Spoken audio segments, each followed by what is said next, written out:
원래 내일을 예측하는 일 자체가 쉽지 않죠.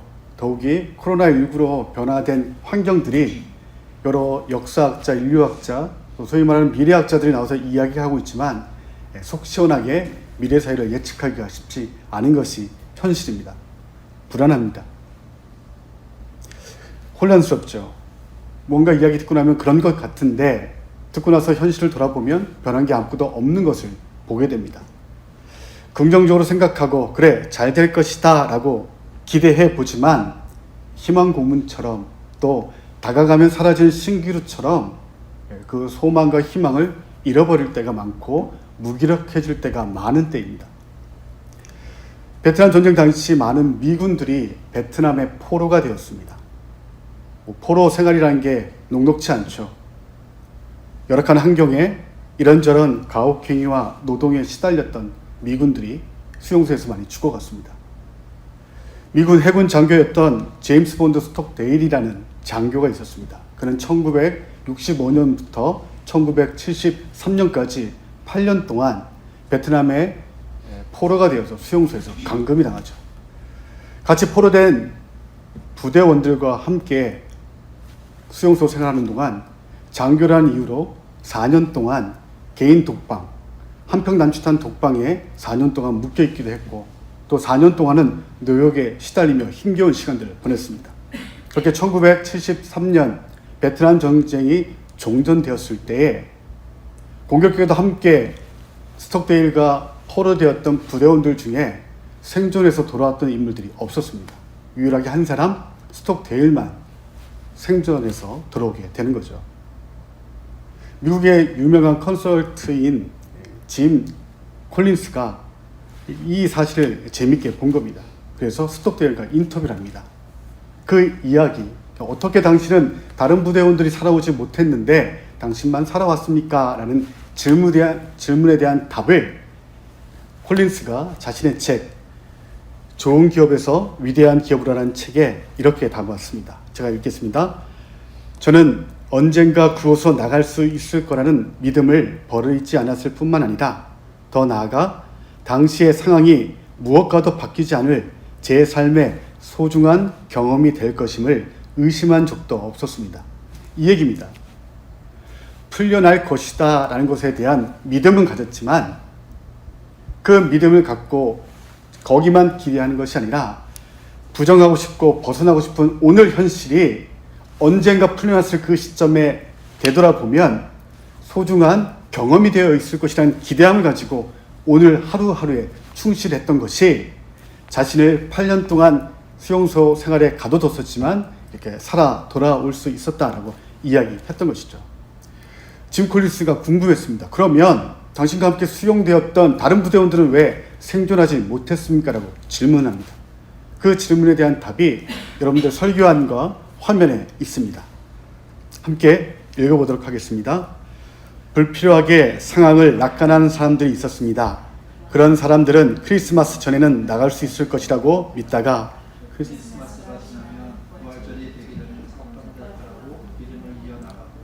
부활절이 지나면 추수감사절 이전에 나가게 될 것이라 또 믿지만 그렇게 다시 크리스마스를 맞고 반복되는 상실감에 결국 죽게 됩니다. 이건 아주 중요한 교훈인데요.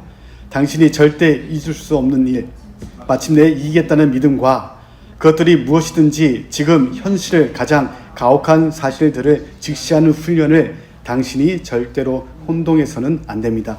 다른 부대원들은 곧 풀려날 것이다. 부활절이 되면 풀려날 거야. 이건 꿈이야. 그래, 조금만 견디면 돼. 그래, 부활절이 아닌가 보다. 크리스마스 되면 풀려나겠지. 하지만 그 특정했던 기간들이 지날 때마다 상실감을 경험하면서 삶에 대한 의지들을 놓치기 시작했다는 것이죠. 낙관적인 미래에 대한 추측들이 오히려 현실 감각을 잊어버리고 현실에 해야 할 일들을 놓쳐버린 채 막연하게 주어질 미래에 대한 기대만을 갖고 있던 다른 부대원들은 그렇게 자신이 특정했던 기간에 이루어지지 않을 때마다 반복된 그 상실감 때문에 삶을 포기하는 일들이 벌어졌고, 그 반대의 경우였던 미래에 언젠가는 풀려나겠지만 그것이 알 수 없지만 지금 내게 주어진 이 환경들, 그 환경은 소중한 경험이 될 것이다 라고 생각했던 오히려 스톡데일은 생존에 돌아왔던 것이죠. 이런 역설을 스톡데일 패러독스라고 이야기합니다. 막연하게 미래에 대한 긍정의 기대만을 갖고 오늘을 놓쳐버리는 사람들, 긍정의 배신이 주어지는 것처럼 역설이 존재했던 것이죠. 코로나19 백신 개발을 많은 사람들이 기대하고 있습니다. 치료제는 이 약, 저 약, 예전에 있었던 약들을 섞어서 치료는 가능하고 있는데 백신이 개발되어 우리 몸에 항체가 생겨야 어느 정도 안정적인 생활이 가능한 상태이죠. 그래서 사람들은 치료제와 무엇보다 백신이 개발되길 바라고 있습니다. 하지만 여러분 그거 아십니까? 근현대사 속에 세계적으로 유행했던 바이러스의 치료제, 특별히 백신은 그 바이러스가 대유행할 때 개발됐던 것이 아니라 이미 전 세계를 스치고 지나간 많은 피해를 입은 후에 백신이 개발되어 접종됐다는 사실입니다. 언제 코로나 백신이 개발될지 알 수 없습니다. 단기적인 주식 이득 때문에 이런저런 소문들이 언론에 뻗치고 있지만 그 기간을 특정할 수 없습니다. 막연하게 그 백신이 개발되기에 기대하고만 오늘 허비하면 그날을 긍정적으로 맞출 수 없는 결과를 맞이하게 되는 것이죠. 개인적인 신앙생활도 마찬가지입니다. 언젠간 되겠지. 그냥 오늘 주어진 것 그냥 살자.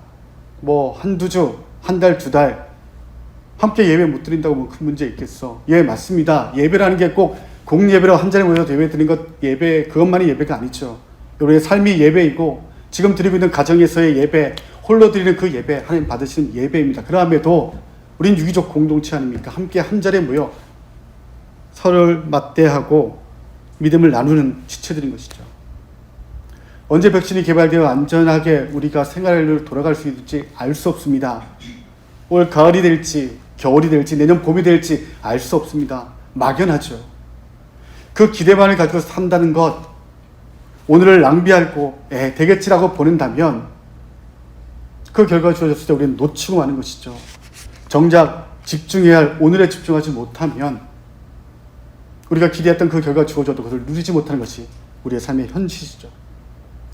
바뀌지 않는 현장입니다. 여전히 불안하죠. 감염병이라는 게 나야 뭐 아프면 그만이겠지. 그 후유증이 클지라도 아프면 그만이지만 나 때문에 누군가 감염된다면 그것만큼 불편한 게 어디 있어. 네, 맞는 말씀입니다. 하지만 믿음의 지체들이 함께 모이는 자리에 함께 예배하지 못하는 시간이 길어지면 길어질수록 그 연대가 약해져 가는 것이고 공동체가 아파가는 것이죠. 답답할 때면 반복적으로 암송하는 또 읽는 말씀이 있습니다. 로마서 8장 말씀인데요. 특별히 유진 피터슨이 의역한 메시지 성경을 가끔 8장의 말씀을 자주 읽게 되는데 8장 5절부터 8절까지의 말씀 화면과 스크린에 설교 안에 있는데 함께 읽도록 하겠습니다. 자기 힘으로 할 수 있다고 여기는 사람들은 늘 자신의 도덕적 힘을 재보는 일에만 몰두할 뿐 정작 실제 삶에서 그 힘을 발휘하여 일하지는 못합니다. 반면에 자기 안에 일하고 계신 하나님의 활동을 신뢰하는 사람들은 자기 안에 살아 숨쉬고 계시는 하나님의 성령이 계시다는 사실을 발견하게 됩니다. 자기 자아에 사로잡힌 사람들은 결국 막다른 길에 이를 뿐입니다. 그러나 하나님께 주목하는 사람들은 탁 트이고 드넓은 자유로운 삶 속으로 이끌려 갑니다. 자기 자아에 집중하는 것과 하나님께 집중하는 것은 극과 극입니다. 하나님께 집중하기 어려운 때죠. 불안합니다. 개인적 삶의 영역에서 그래 하나님 말씀 묵상하고 오늘 하루 기도하며 실천하는 것 중요합니다. 하지만 또 우리가 함께 하나님께 집중한 사람들이라면 일할 때 하나님의 말씀에 신자로서 어떻게 가야 할지 제시한 오늘 읽었던 말씀 안에 묶여야 되는 것이죠. 세상 소리와 내면의 소리는 불안으로 전철되어 있지만 하나님께 주목하라. 어려운 때입니다. 하나님께 믿음을 구하고 삶의 변화들을 만들어 가려고 하지만 오히려 하나님께 믿음을 구할 때라기보다는 그동안 우리에게 축적되어 있던 믿음을 보일 때가 오늘이 아닐까 생각이 들죠. 오늘 본문은 그렇게 현실의 상황 가운데 집중하기 어려웠던 상황 가운데 믿음의 모험을 했던 한 제자의 이야기입니다. 본문은 오병이어 직후의 사건이죠. 예수님께서 성인 남자는 5,000명, 대략 2만에서 3만 명 되는 무리들을 보리떡 5덩어리와 물고기 2마리로 먹이십니다. 유대인들이라면 그 예수님의 모습 속에서 떠오르는 이미지가 있죠. 광야에서 출애굽한 자신들의 조상들을 아무것도 없는 현장 가운데 만나로 먹이셨던 하나님의 모습이 들판 가운데에 오병이어로 수많은 사람들을 먹이셨던 예수님 모습 속에 얹혀질 수밖에 없습니다. 기대함이 생기는 거죠. 저분이다. 예수는 세상을 바꿀 임금이다. 오늘 본문의 병행 구절인 요한복음 16장 14, 15절에 보면 그 무리들이 예수님을 왕으로 추대하려 했음을 보게 됩니다. 좋은 때죠. 그런데 예수님께서 즉시 제자들을 재촉하여 들판을 떠나 배로 갈릴리 바다 건너편으로 가라 명하십니다. 마태복음 14장 22절 함께 읽겠습니다. 예수께서 즉시 제자들을 재촉하사 자기가 무리를 보내는 동안에 배를 타고 앞서 건너편으로 가게 하시고, 좋은 자리죠. 하나님이 드러나고 그 하나님의 대언자, 구원자 예수님이 드러나는 자리입니다. 영광의 자리입니다. 승리의 자리죠. 지금껏 경험해보지 못했던 그 현장 가운데 제자들이 함께 있습니다. 사람들은 웅성웅성하죠. 하나님 보내신 메시아다. 구약의 그 광야에서 우리를 먹이셨던 그 하나님이 이 자리에 현현하셨다. 저분이다. 당시 예루살렘 인구가 3만에서 10만 정도 추정되고 있다고 합니다. 들판에 모인 인원들이 2만에서 3만 명입니다. 사람이 모이면 무엇인가 이룰 수 있다는 힘이 생기는 것이죠. 되겠구나. 고난, 십자가가 아니어도 하나님 원하시는 하나님의 나라를 이 땅 가운데 만들 수 있겠구나라는 막연한 기대가 그들 가운데 생길 겁니다. 가정과 방법이 무시되겠죠. 쉽게 쟁취하고자 하는 사람들이 생겨날 겁니다. 어디서요? 제자 공동체 안에서 말입니다. 그 예수와 함께 생활하고 있는 제자들 안에 막연한 기대가 들어와 버리는 거죠. 그리고 경쟁합니다. 예수님께 잘 보여야겠구나. 이뜨겠구나. 공동체가 약해져 갑니다. 예수께서 막으시죠. 헛된 기대를 갖지 않도록 무리를 대변하지 못하게 만드십니다. 무리를 흩으신 다음에 배 타고 가라 말씀하셔도 되는데 먼저 제자들을 배에 재촉하여 건너편으로 건너가라고 말씀해버리셔요. 그리고 예수님께서 직접 무리를 흩으십니다. 그리고 들판, 그 영광의 자리에 있던 제자들을 불편한 삶의 자리, 자신들의 실상의 자리로 밀어내시죠. 마태복음 14장 23절, 24절 말씀입니다. 설교안과 화면에 말씀이 있는데요. 함께 읽도록 하겠습니다. 무리를 보내신 후에 기도하러 따로 산에 올라가시니라. 저물매 바람이 거스름으로 물결로 말미암아 고난을 당하더라. 질문이 생깁니다. 야밤에 왜 예수님께서 제자들을 배를 태워 갈릴리 바다 건너편으로 가라 하셨을까? 그리고 기도하러 올라가시죠. 복음서를 읽다 보면 참 재미난 장면들이 발견됩니다. 예수님 제자 12명 중에 최소 4명에서 많게는 7명이 어부들이에요. 근데 복음서에 기록되어 있는 배에 타 있는 제자들의 모습이 기록되어 있는데 받아 보시면 이분들 정말 어부 맞나 싶을 정도로 헤매요. 밤새도록 수가전 물고기 못 잡죠. 풍랑 가운데 다스리지 못합니다. 그러니까 잔뼈 굵게 자신들이 성장하고 기술 익혔던 갈릴리 바다임에도 불구하고 어부 출신이 그렇게 많음에도 헤매이죠. 그곳에 주님께서 내모십니다. 실상의 자리. 밤에 내모nos다가 염려하시지만 갈릴리 바다의 대부분 이 어부들은 낮보다는 밤 시간대에 물고기를 포획했었습니다.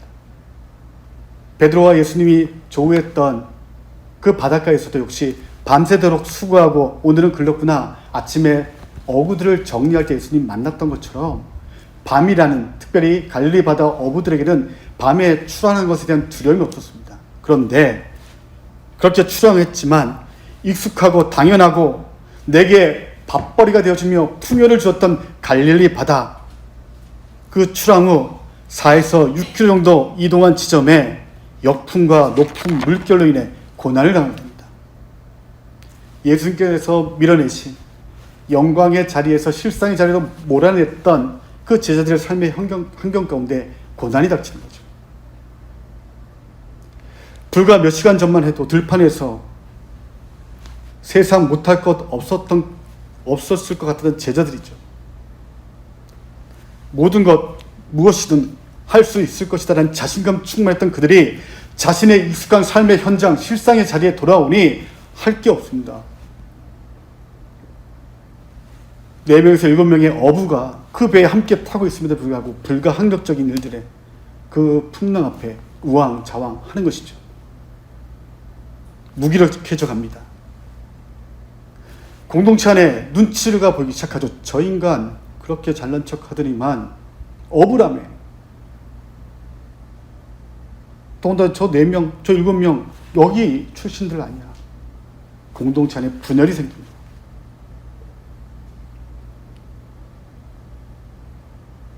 인생을 살다 보면 그런 일 있지 않습니까? 애쓰었음에도 불구하고 내가 잘하던 일인데 어느 순간 막혀요. 잘 거래하던 거래처임에도 갑자기 어느 순간 끊겨버리고 거래가 끊긴 일도 벌어집니다. 도움이 필요해서 손을 내밀었는데 도움이 되지 않아요. 누군가. 혼자 고립되는 일도 벌어지죠. 혼자만 그렇습니까? 공동체 안에도 그런 일 벌어지지 않습니까? 가족 안에도 그런 일 벌어지지 않습니까? 불가항력. 내가 능력 삼았던 것이 무너지는 현장. 그럼 공동체 안에 의심이 생기죠. 저 인간 때문에 그런 거 아니야? 그런 일 있지 않습니까? 어디 여행 가다 보면 집사님들끼리 또 가족끼리 가다 보면 날씨 좋았는데 갑자기 출발하면 비가 내리면 야 우리 지금 요나 타고 있는 거 아니야? 누구냐? 농담 주고받듯이 제자 공동체 안에도 그런 일이 생길 겁니다. 누구 때문에 그런 일일까? 불과 몇 시간 전에 굉장히 좋았는데 문제 앞에 원망과 눈치 보는 그렇게 불편과 속내를 드러낸 일들이 제자들 안에 있었을 것이죠. 그 상황을 지켜보던 분이 계셨습니다. 예수님이시죠.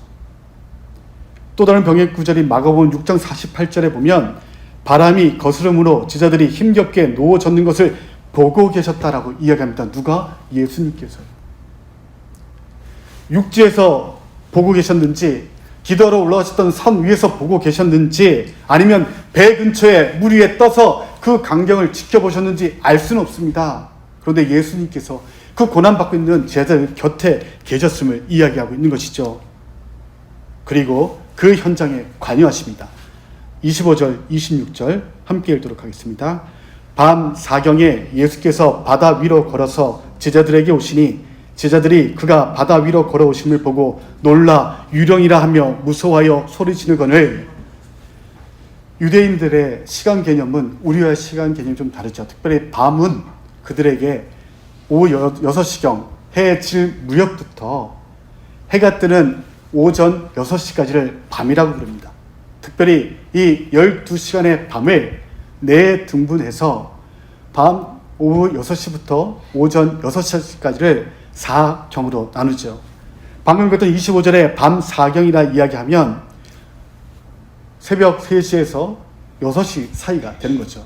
그러면 제자들이 지금 바다로 내밀렸던 시간이 언제였습니까? 해 질 무렵입니다. 오후 6시경이에요. 그리고 한참 헤매고 있는 예수님이 다가가신 시간은 밤 사경이면 한 10시간가량 어느 시점에 풍랑을 만났는지 알 수 없지만 10시간 동안 바닷속에 헤매고 있는 상황인 겁니다. 예수님 그걸 지켜보세요.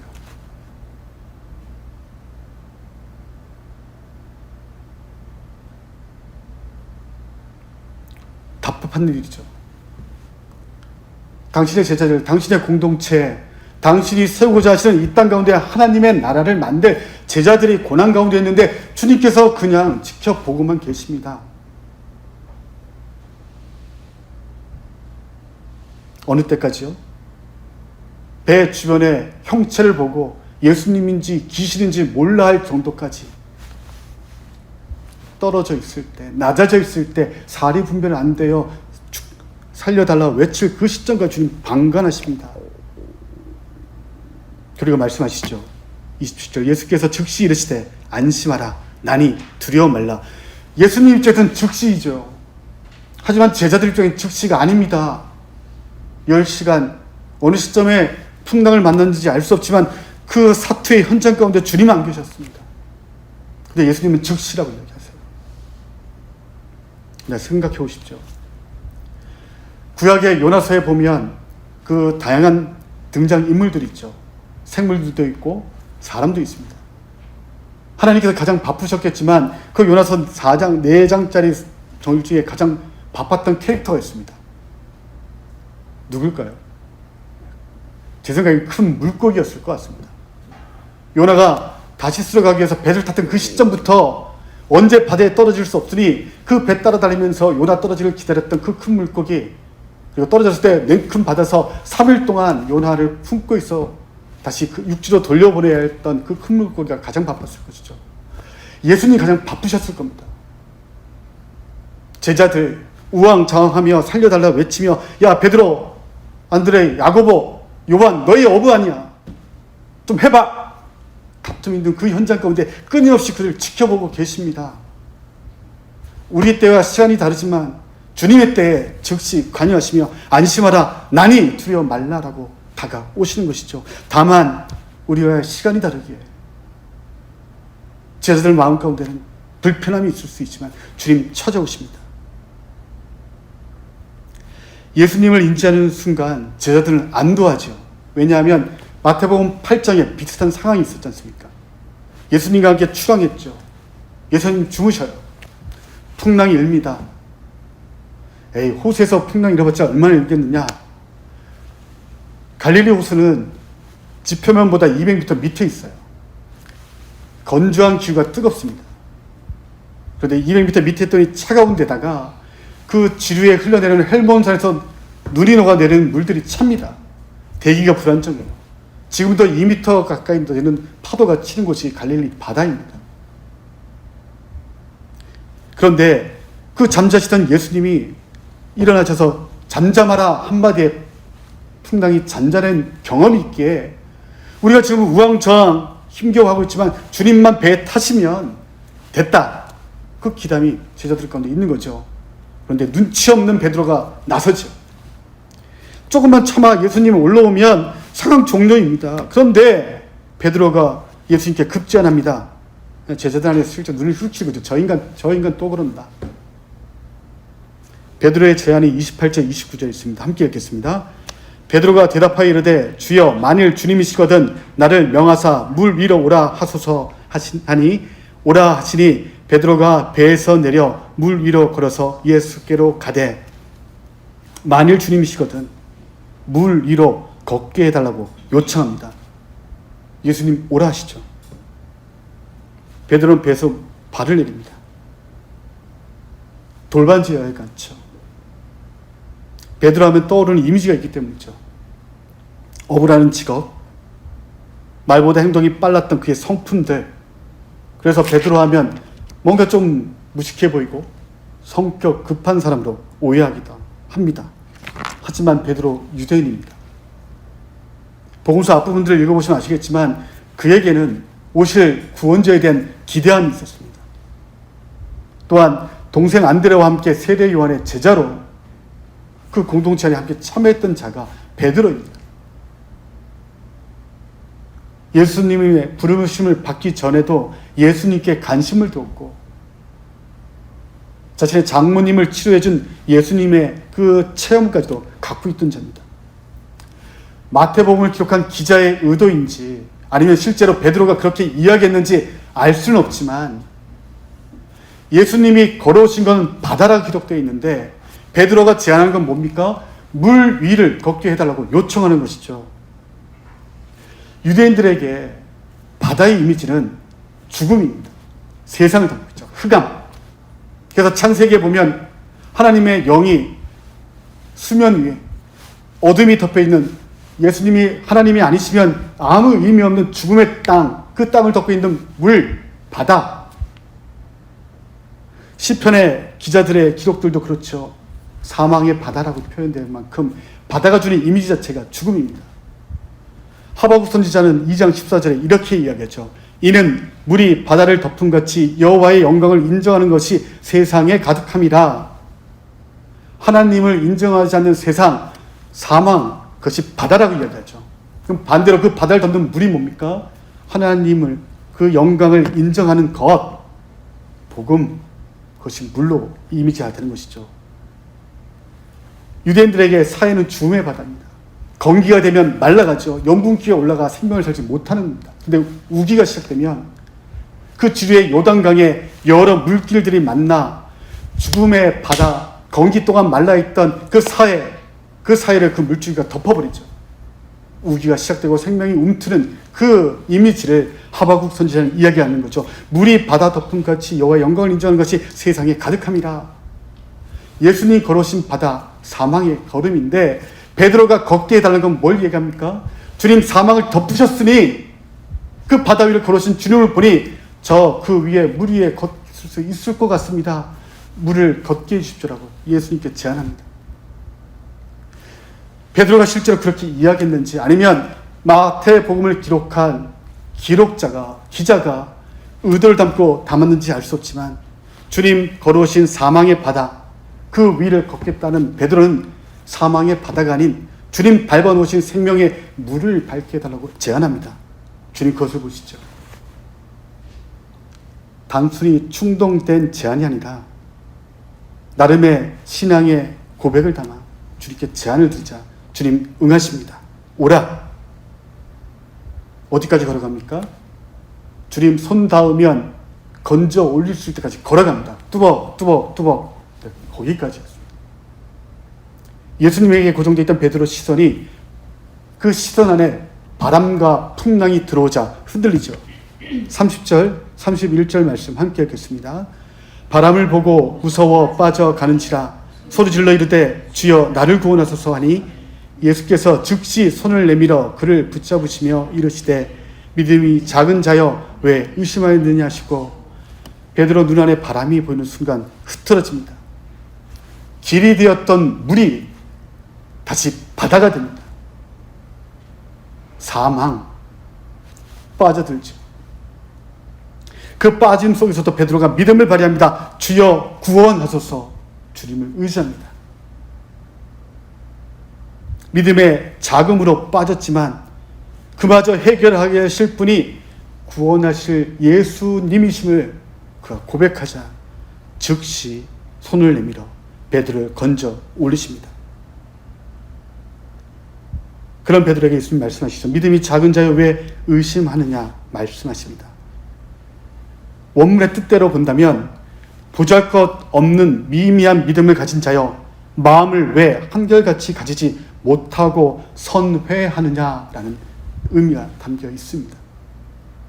나눠진 믿음, 마음, 처음 물 위에 발을 내렸을 때 그 마음과 걸어오며 가졌던 마음이 나님으로 믿음이 약해진 것. 처음과 달리 예수를 향하던 시선이 바람에 빼앗긴 상태를 나뉘었다. 처음 마음 갖지 못하다라고 말씀하신 거죠. 그리고 그를 붙잡으십니다. 근데 잘 보십시오. 꾸지람 한 다음에 건지심이 아니라 건지신 다음에 꾸짖으시죠. 구원하신 후에 그에게 조금 더 성장해야 할 방향을 제시하신 것이죠. 그리고 배에 오르십니다. 배에 함께 오름에 바람이 그치는지라 배에 있는 사람들이 예수께 절하며 이르되 진실로 하나님의 아들이로소이다 하더라. 풍랑은 그치지 않았습니다. 물 위를 걷는 그 순간도 베드로를 즉시 예수님이 건져 올린 그 순간에도 그리고 그 베드로를 손잡고 다시 그 물을 걸어 배 위에 올라가신 순간까지도 풍랑은 잠잠하지 않죠. 배 안에 있는 지체들에게 주시고자 하시는 한 예수님의 뜻이 있기 때문입니다. 그리고 배에 오르자 풍랑이 그칩니다. 서로 눈치 보며 베드로 저 인간 조금만 기다리지.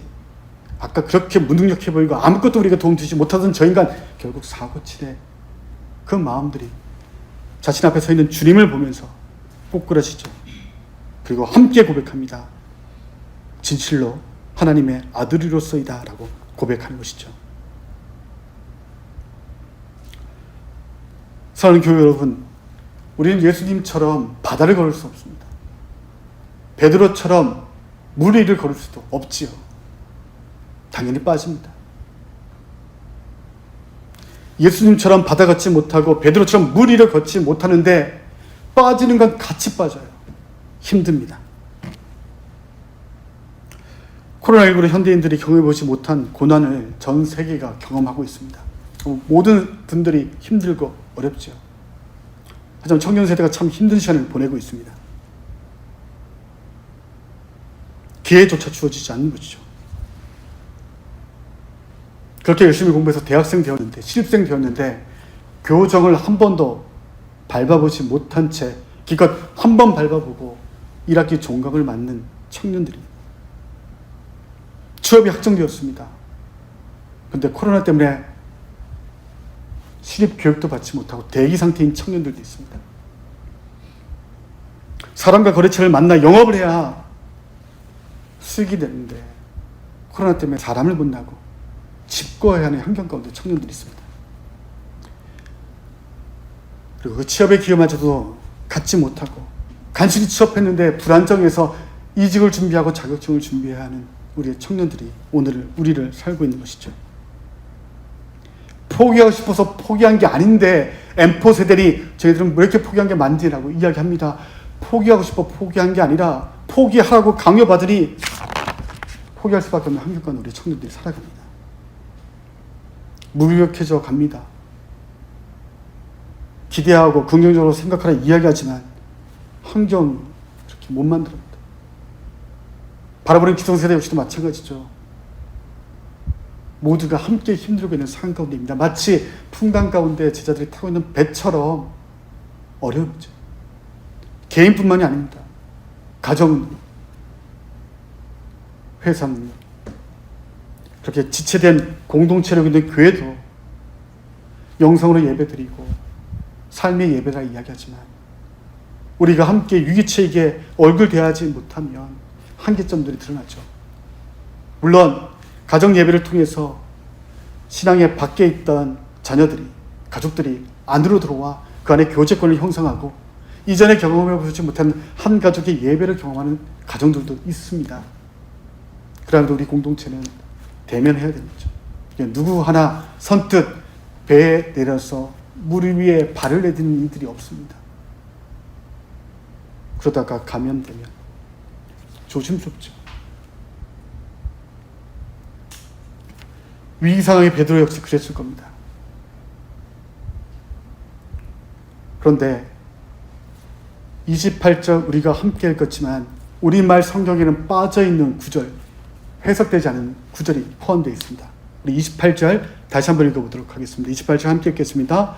베드로가 대답하여 이르되 주여 만일 주님이시거든 나를 명하사 물 위로 오라 하소서 라고 번역되어 있지만 정확하게 원문의 느낌이 좀 다릅니다. 원문에는 당신을 향하여 라는 표현이 포함되어 있어요. 원문을 따라 28절을 해석하면 이렇게 해석됩니다. 제가 물 위를 걸어서 당신을 향해 나아가라고 명령해 주십시오. 베드로의 목적은 물 위를 걷는 게 있었던 것이 아니라 내 앞에 서 계신 주님을 향해 걷겠사오니 방법으로 물 위를 걷게 해주십시오라고 예수님께 이야기하는 거죠. 물 위를 걷는 기적을 내가 경험해 보고 싶은 게 아니라 주님께 나가고 싶은데 걸림이 되는 이 물 위를 걷게 해주십시오라고 제안을 드립니다. 그 믿음 주님 보십니다. 오라. 그리고 걷습니다. 왜요? 기적이 목적이 아니라 주님 향하여 가겠다는 그 믿음을 주님께서 기뻐하시는 것이죠. 물론 걷는 중에 베드로는 목표를 잃어버립니다. 물 위를 걷고 있다는 현실이 자신 눈앞에 들어오면 후회가 막심한 거죠. 아이고 그냥 기다릴까. 이럴 줄 알았다. 그 짧은 순간에 그러면서 주님을 찾습니다. 실패죠. 실수죠. 근데 주님 계십니다. 어떤 주님이요? 10시간 동안 물 위에서 허우적 배가 출렁거릴 때에 제자들만 있는 줄 알았지만 그를 지켜보셨던 주님, 그 주위를 배회하시다가 다급할 시점에 그들 곁에 다가가 자신의 모습을 드러냈던 그 주님이 여전히 우리 가운데 계신 것입니다. 그리고 말씀하시죠. 너희 막 그러면 안 돼가 아니죠. 마음 나누지 않도록 다잡아라. 그리고 멈춰지지 않은 풍랑이지만 뚜벅뚜벅 걸으며 배로 다가와 제자들 모두를 평안케 하십니다. 복음주의 목회자인 A.W. 토저가 영혼의 사이즈를 키워라 라는 책에 이렇게 기록하고 있습니다. 우리 함께 설교안과 영상 화면을 보시면서 읽도록 하겠습니다. 그리스도인이 언제나 낙관적이고 마음에 맞는 사람이 되어야 한다는 개념은 순전히 이단이다. 근거 없는 낙관주의는 특정 상황들에서 우리에게 극도로 큰 피해를 줄 수 있다. 미리 정해놓은 철학에 따라 그리스도인이 낙관적이거나 비관적이거나 즐거우거나 슬프거나 긍정적이거나 부정적인 사람이 되어야 한다는 생각은 잘못된 것이다. 그리스도인은 어떤 상황에서든 하나님의 뜻을 드러내야 한다. 그는 하나님의 뜻에 관심을 갖는다. 일련의 상황들이 벌어질 때마다 하나님께서 이것에 대해 어떻게 생각하실까라는 질문을 던질 뿐이다. 다른 것은 그에게 중요하지 않다. 굳이 미래에 대해 긍정적으로 잘 될 것이다 생각하실 필요 없다는 이야기죠.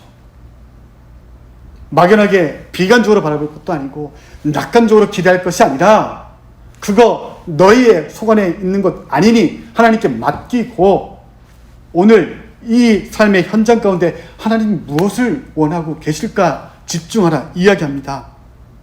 고민하라라고 질문을 던지는 것이죠. 그리고 이렇게 이야기합니다. 현재 상황이 통제불능인 것처럼 보이지만 모든 것 뒤에서 자신의 권위를 포기하지 않으시는 하나님이 계신다. 당신의 명예를 위해 신실하신 하나님의 그 성품을 지켜내시기 위해 하나님께서 일하고 계심을 A.W. 토저는 이야기하고 있는 것이죠. 앞으로 어떻게 될지 모릅니다. 아마도 백신이 개발되기 전까지는 조심해야 할 것이죠. 예, 맞습니다. 언젠간 되겠지. 올 연말 정도면 다시 모일 수 있지 않겠나 생각할 수 있죠. 하지만 막연하게 어느 시점을 낙관했던 이들은 그 결과가 주어졌을 때 그 안에 들어가지 못합니다.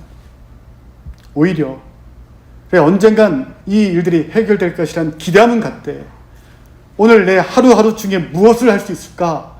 이 시간들이 분명히 의미 있는 기억과 경험으로 어느 시점에 되돌아보게 될 것인데 난 지금 무엇을 할 수 있을 것인가?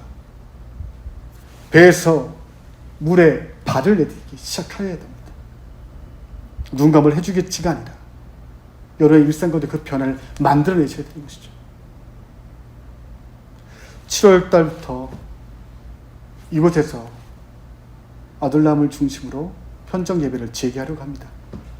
자율적으로 참여할 것이고 영상 예배도 예배이고 홀로 드리는 예배도 예배일 것입니다. 주일 일요일 날 이 시간대에 같이 예배 못 드려도 수요일 날 쉬는 날 혼자 영상을 보면서 예배 드리고 그것도 예배입니다.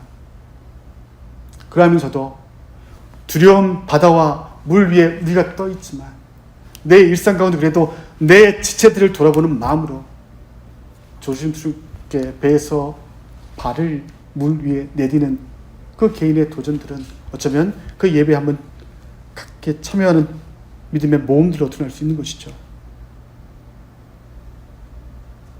물 위를 걷는 그 일이 목적이 아니라 그 기적 때문이 아니라 그렇게 나를 살피고 나와 함께 있는 지체들을 돌아보는 마음으로 내딛는 믿음의 발걸음 주님 기억해 주실 겁니다.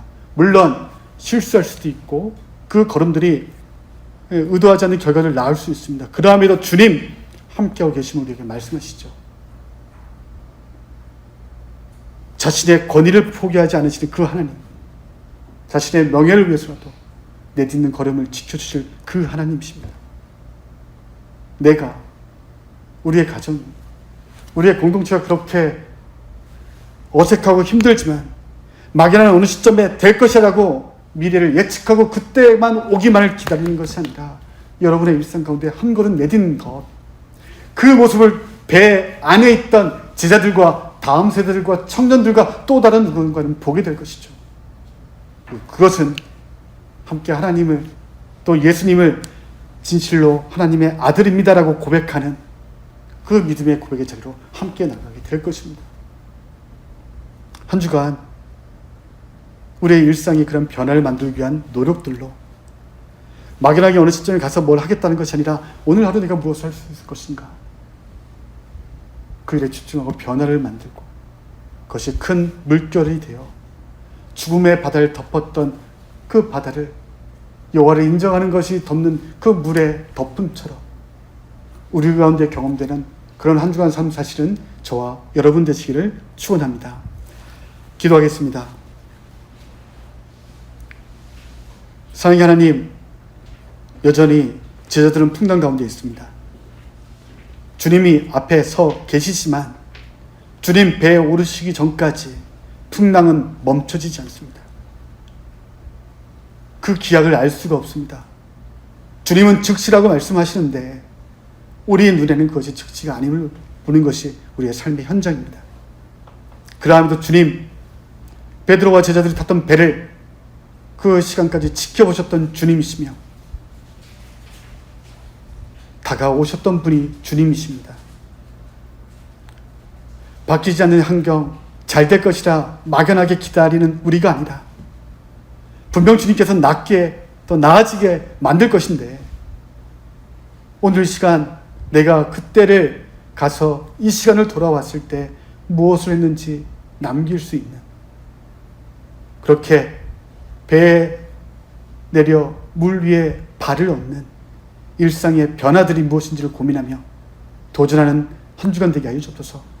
그로 말미암아 우리는 할 수 없지만 한 물결 한 물결 내딛는 그 걸음 때문에 우리 공동체가, 또 한국 사회와 이 고통 가운데 있는 지구촌이 그래도 소망이 있음을 확인하는, 오히려 화가 복이 되는 이 기간 되어지도록 주님 섭리하여 주옵소서.